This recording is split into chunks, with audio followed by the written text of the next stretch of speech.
오늘 마태복음 5장 4절 말씀 보도록 하겠습니다. 마태복음 5장 4절 말씀입니다.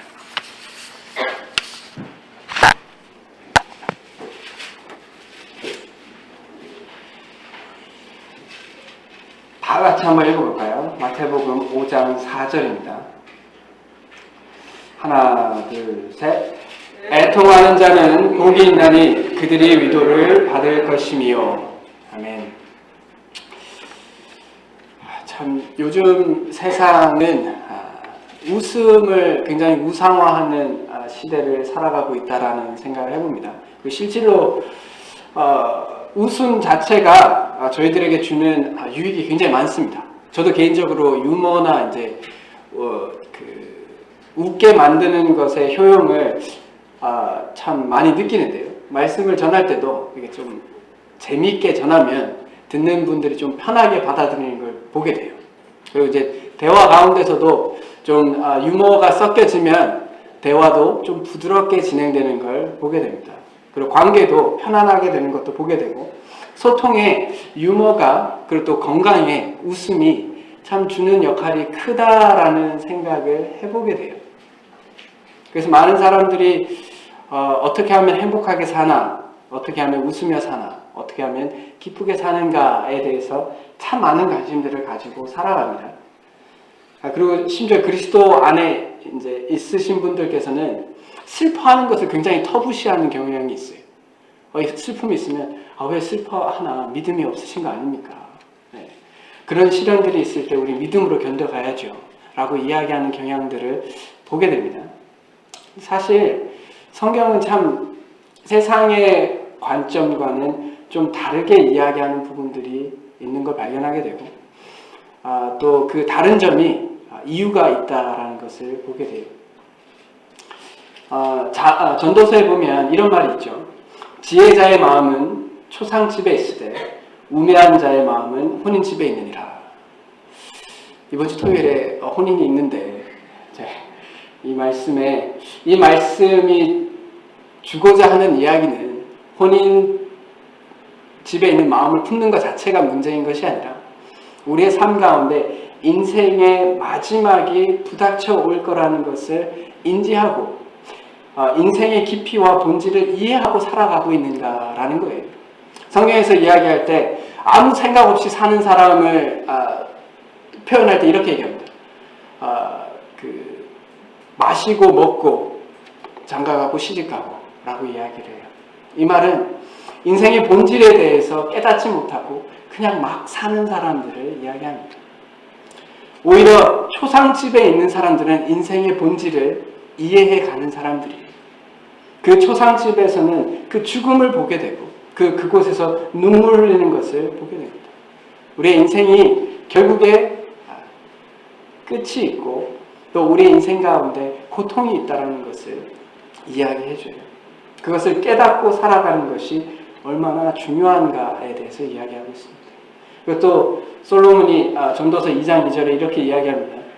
내가 웃음에 관하여 이르기를 그것은 미친 것이라 하였고 희락에 대하여 이르기를 그것이 무슨 소용이 있는가 하였더라.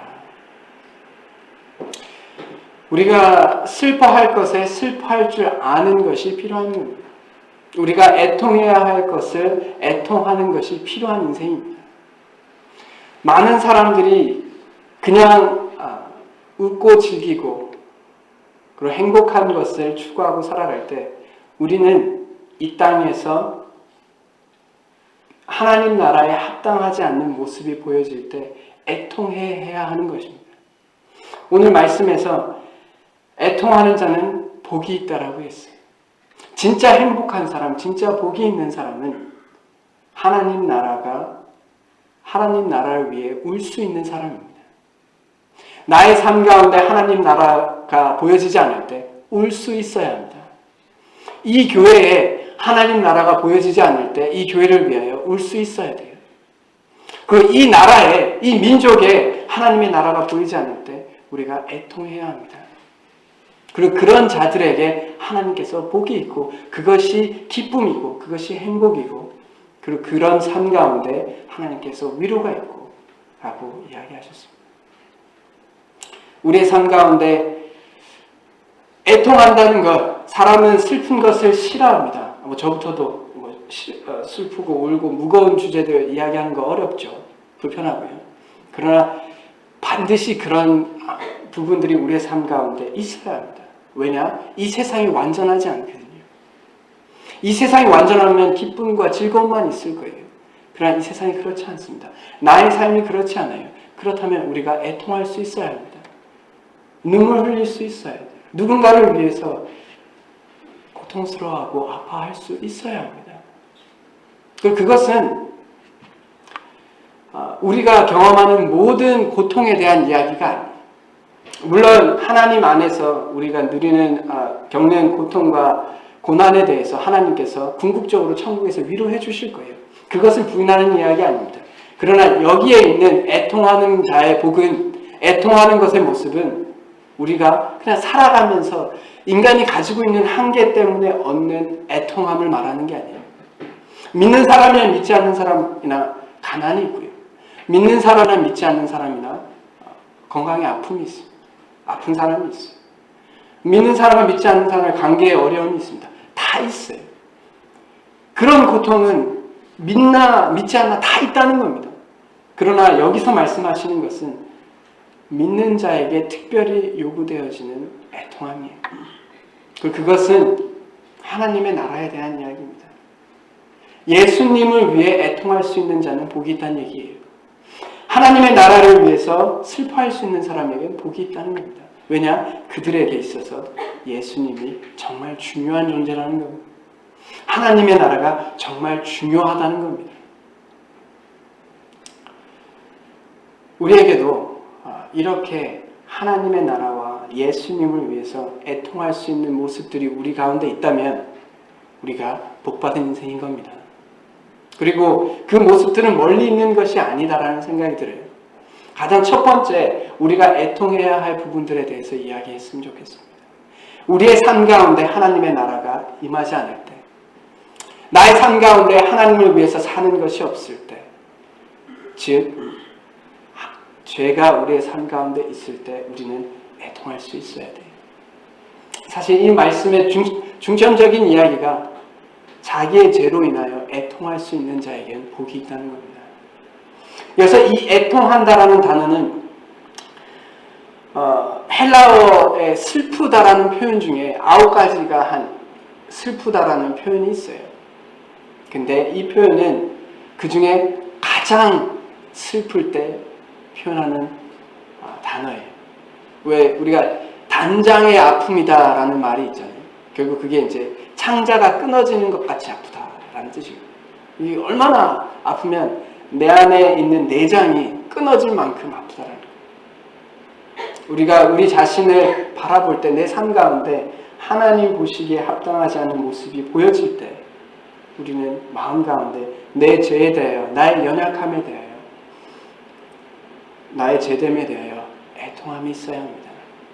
구원받은 사람도 애통함이 있어야 되나요? 당연히 그래야 합니다. 우리가 구원받기 위해서 애통하는 게 아니고요.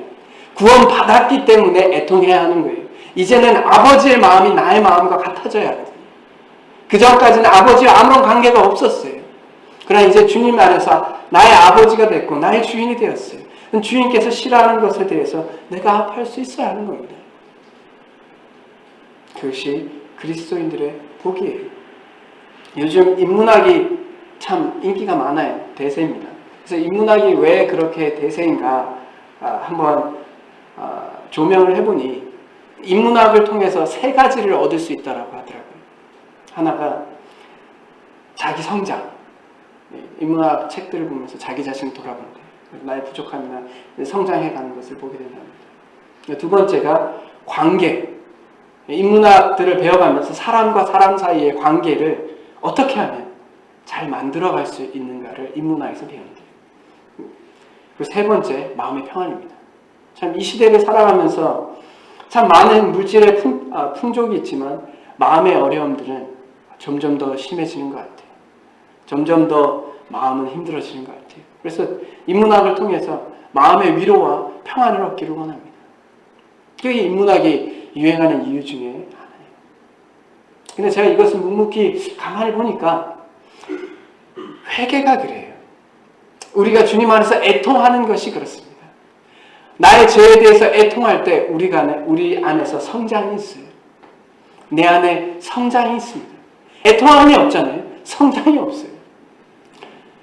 잠언 말씀에 26장에 보면 26장 1절부터 11절까지 쭉 미련한 자에 대해서 얘기 나옵니다. 미련한 자에게 영예가 가당찮다. 그 미련한 자에게는 등에 막대기가 필요하다. 그 미련한 자에게 일을 맡기면 발을 베임과 같이 해를 입는다. 그리고 이제 그 개가 토한 것을 다시 먹는 것처럼 미련한 자는 미련한 행동을 계속한다. 그래서 1절부터 11절까지 이 미련한 자에 대해서 계속 이야기를 해요. 이렇게 미련한 사람이 있나 이러면서 계속 얘기합니다. 근데 12절에 뭐라고 얘기하는 줄 알아요? 12절에 네가 스스로 지혜롭게 여기는 자를 보느냐 그보다 미련한 자에게 오히려 희망이 있다라고 얘기합니다. 이 말은요, 미련한 자가 참 잘못된 사람이다. 이 미련한 자는 참 안타깝다라고 얘기해놓고 맨 끝에 가서 이거보다 더 안타까운 사람이 있는데 그게 누구냐? 자기 자신을 돌아보지 못하는 사람. 내가 지혜롭다라고 생각하는 사람입니다. 이 사람에게는 희망이 없어요. 이 말씀에 보면 오히려 미련한 자에게 희망이 있다라고 얘기했어요. 이 말은 이런 사람에게는 희망이 없다라는 겁니다. 소망이 없는 거예요. 복잡한 이야기가 아닙니다. 우리가 복음을 전할 때 하나님에 대해서 바라들 마음이 없고 자신이 죄인이라는 것을 인정할 마음이 없어. 희망이 없는 거잖아요. 그리스도인들도 마찬가지예요. 주 안에 있는데 내가 주 안에서 잘못됐고 부족하고 미련하고 지혜롭지 못한 부분에 대해서 자기 자신을 돌아보지 못하잖아요. 방법이 없어요. 이런 사람들을 어떻게 주님 앞으로 다시 돌릴 거예요? 희망이 없는 거예요. 이게 성장입니다. 우리가 자신을 돌아볼 것이 없는 자로 바라볼수록 우리에겐 성장할 희망이 없어요. 자라날 방법이 없습니다. 성장의 첫 번째는 내 자신이 참 부족한 사람이라는 걸 인정하는 거예요. 지적으로 나의 죄를 인정하고 감정적으로 애통해야 하고 의지적으로 그 죄를 끊는 것이 성장의 본질인 거예요.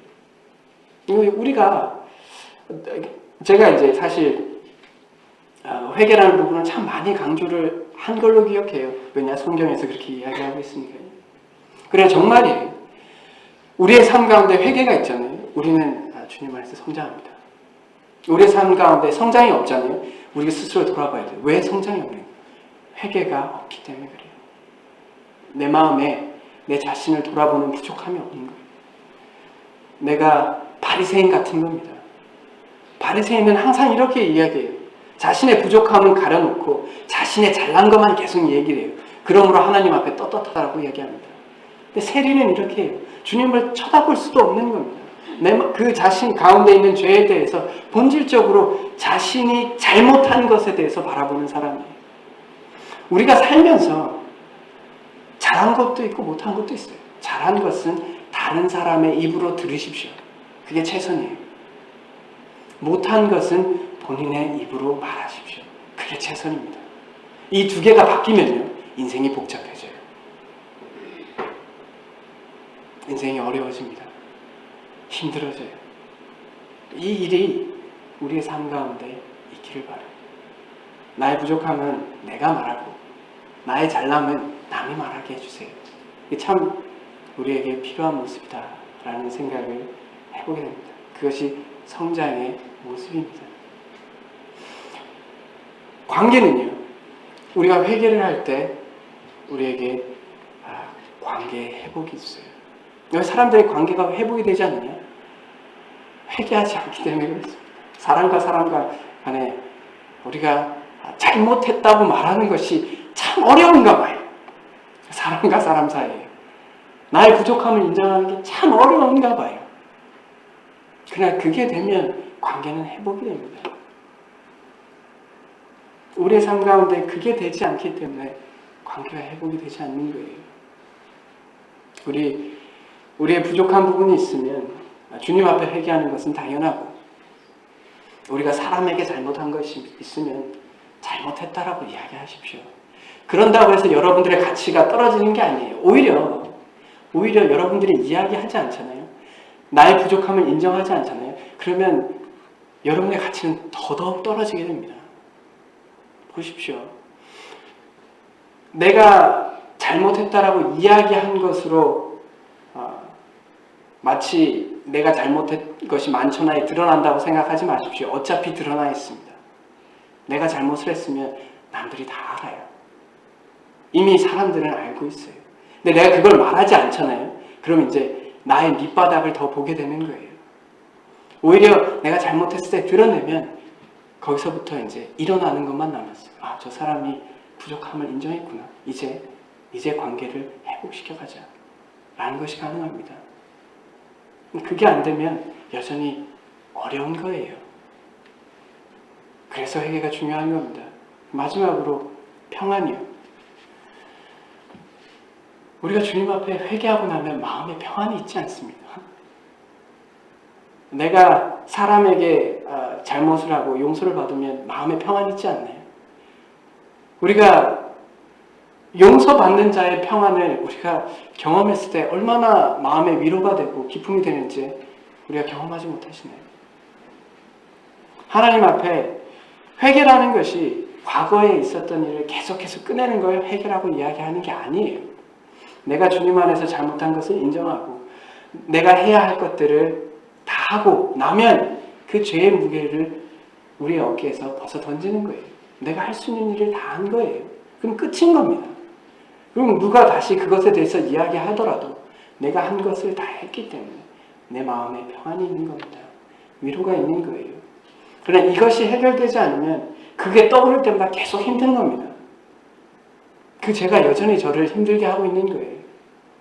그러나 이 부분을 회개하고 우리가 해야 할 부분들을 하면 이 짐은 다 내려진 거예요. 마음에 평안이 있는 겁니다. 우리가 회개함으로 죄에 대해서 애통하는 것이 이렇게 우리에게 성장을 주고 관계의 회복을 주고 마음의 평안을 줘요. 봐요. 위로를 얻잖아요. 이렇게 해서 위로를 얻는 거예요. 우리가 죄에 대해서 애통하는 자는 이렇게 위로를 얻는 겁니다. 하나님의 위로를 얻는 거예요. 우리가 죄에 대해서 애통하지 않을 때 여전히 계속 무거운 거거든요. 이렇게 우리는 우리의 죄에 대해서 애통할 수 있어야 합니다. 그럼 정말 우리 마음 가운데 위로를 얻어요. 그리고 이제 우리가 애통해야 할 것은 이 교회를 위해서 애통해야 합니다. 정말 이 교회를 위해서 우리가 속한 교회에 대하여 애통함을 가져야 돼요. 이 교회에 하나님 나라의 모습이 드러나지 않을 때, 이 교회에 영적으로 부족한 부분이 있을 때 우리는 이 교회를 위해서 눈물을 흘릴 수 있어야 해요. 그 증거가, 우리가 눈물을 흘린다는 그 증거가, 그 이유가 우리가 이 교회에 속했다는 것입니다. 우리가 이 교회에 속하지 않았다면 우리가 눈물을 흘리지 않아요. 옆집 아들을 위해서 눈물을 흘리지 않습니다. 우리 집 자식을 위해서 눈물을 흘리는 거예요. 우리가 이 교회에 속하였다면 이 교회의 어려움과 고통과 부족함을 위해 눈물을 흘릴 수 있어야 합니다.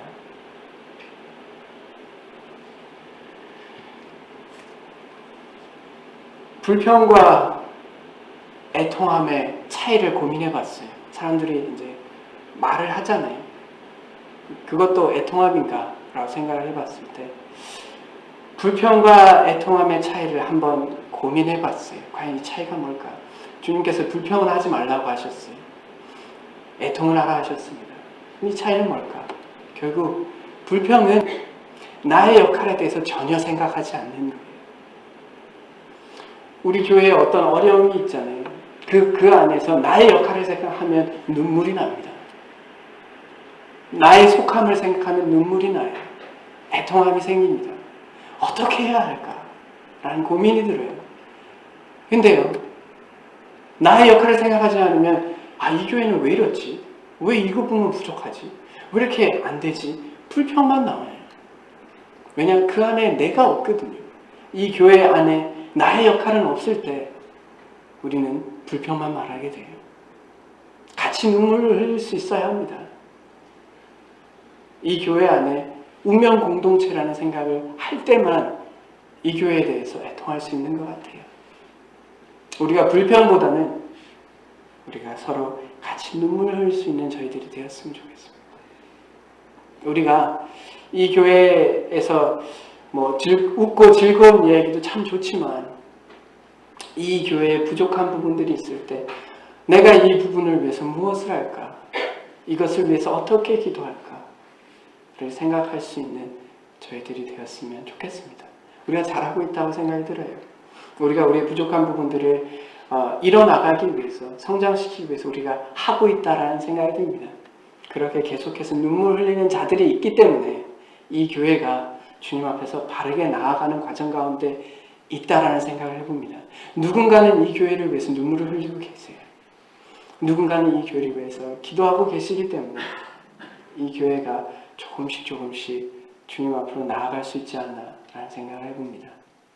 이제 세 번째, 예상해야 하셨겠지만 우리가 애통해야 할 것은 이 나라와 이 민족을 위해서 애통해야 해요. 점점 이 나라가 사실 어떻게 갈수록 발전한다는 얘기를 한 번도 해본 적이 없는 것 같아요. 제가 강단에 서가지고 한 번도 이 나라가 점점 더 나아가고 있다는 말을 한 번도 해본 적이 없는 것 같아요. 혹시 그거 들어본 적 있어요? 누구로 강단에 쓰신 분들 중에 이 나라가 점점 더 발전되고 영적으로 좋아진다라고 이야기하는 말을 혹시 들어본 적 있으신가요? 저는 한 번도 없는 것 같아요. 이 점점 더 악해진다는 것이 피부로 와닿아져요. 충격적인 이야기를 들었어요. 2018년에 총 인구 중에 우리 한 76억 정도의 인구가 있는데 1억 1,500만이 2018년 동안에 죽었답니다. 그 중에 반이 어떻게 죽었는지 아세요? 그 중에 약 반이 낙태에 의해서 죽었어요. 5,600만이 낙태에 의해서 죽음을 당합니다. 그리고 이제 이 나라에 낙태가 위헌이라는 결정이 났었죠. 참 가끔 보면 두렵습니다. 제 장인어른이 이제 미국에서 낙태와 관련된 법이 합법이 됐을 때 이런 말을 하셨거든요. 하나님께서 이 나라를 어떻게 다루실지 두렵다라고 이야기하셨어요.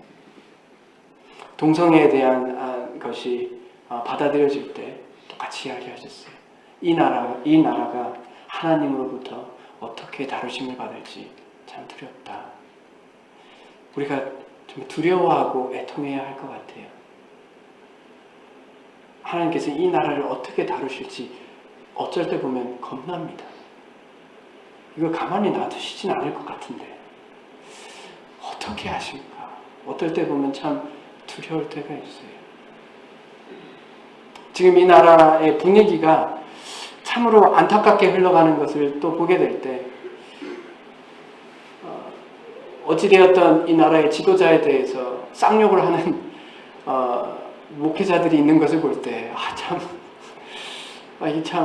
그분이 어떤 아주 정말 선한 의도와 정말 선한 마음이 있었을지라도 그 모습이 매스컴을 통해 전파될 때 과연 무엇을 볼까라는 생각을 해보면 참 마음에 안타까움이 있어요.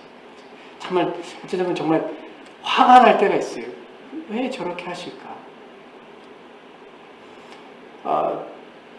그 동성애 퀴어 축제죠. 이제 그런 것을 할 때 어린 아이들도 있고 자라나는 아이들이 그 시내에 돌아다닐 텐데도 굉장히 선정적인 모습을 가지고 그 퍼레이드를 하는 거 볼 때 참 마음에 애통함이 있어요. 그리고 이미 만연해 있는 음란물과 이미 만연해 있는 성적인 문란들에 대해서 우리가 애통하며 주님 앞에 엎드려야 할 때라는 생각들을 해보게 됩니다. 예수님께서도 예루살렘아 예루살렘아 선지자들을 죽이고 내게 파송된 자들을 돌로 치는 자여 암탉이 그 새끼를 날개 아래에 모음같이 내가 내 자녀를 모으려 한 일이 몇 번이더냐. 그러나 너희가 원하지 아니하였도다 하시면서 우셨어요. 우리가 하나님을 닮아가고 또 하나님께서 품으신 마음을 품어간다라고 이야기할 때 우리 마음 가운데 있어야 할 것은 예수님을 위해 하나님의 나라를 위해 애통할 수 있는 저희들이 되어야 합니다. 그리고 애통할 수 있을 때 같이 애통해가는 저희들이 되었으면 좋겠습니다. 자기 자신을 먼저 돌아보고 이 교회를 위해서 애통해야 하고 또 이 나라를 위해서 애통해가는 저희들이 되었으면 좋겠습니다. 눈물을 흘릴 때는 흘려야 합니다. 울어야 할 때는 울어야 합니다. 이제 우리의 삶 가운데 나아갈 때 우리의 뉴스를 보고 또 교회 안에 성도님들을 뵙고 또 내 삶을 돌아보면서 그래 애통해야 할 것을 애통하는 저희들이 되어서 주님 안에서 위로를 받는 저희들이 되었으면 좋겠어요. 이제 곧 복음 집회가 있을 겁니다. 우리 가족들 중에 또 우리 주변 사람들 중에 아직 구원받지 못한 그분들을 위해서 애통해야 할 때 주님께서 그들을 구원하시면 우리 마음 가운데 얼마나 큰 위로가 있겠습니까? 그래, 그런 위로 가운데 살아갈 수 있는 저희들이 되었으면 좋겠습니다. 다 같이 기도하겠습니다. 하나님 아버지, 은혜를 참 감사합니다. 우선 이런 부족한 저희를 향해 참 눈물 흘려주셨던 예수님을 기억할 때 참 감사합니다. 우리의 연약함을 우리가 울지 못할 때 우리 대신 울어주신 분이 계셔서 참으로 감사합니다. 이제 우리의 품성 가운데 예수님의 그 품성을 닮아 하나님 나라가 이루어지지 못한 것을 볼 때 우리가 애통하는 자들이 되게 도와주시기 원합니다. 우리의 죄에 대하여 심히 애통하는 자들이 되게 하여 주시고 이 교회를 위해 심히 애통하는 자들이 되게 하여 주시며 이 나라를 위해 애통하며 눈물 흘릴 수 있는 저희들이 되게 도와주시기를 간절히 원합니다. 주님, 이제 내일이면 참 많은 또 수고와 땀의 결과를 보게 되는 수능 시험이 앞으로 다가왔습니다. 주님, 그것을 준비한 학생들의 마음을 붙잡아 주시고 수능 때에 최상의 컨디션으로 주님을 의지해서 결과까지 맡기며 나아갈 수 있도록 도와주시기를 간절히 원합니다. 그래서 어느 곳을 가든 주님을 위해서 살아갈 수 있는 학생들 되게 도와주시기를 원하고 또한 그들 또한 주님을 위해 애통할 수 있는 자들로 자라나기 위해 도와주시기를 간절히 원합니다. 이 모든 것을 우리 주 예수 그리스도의 이름으로 기도드렸습니다. 아멘.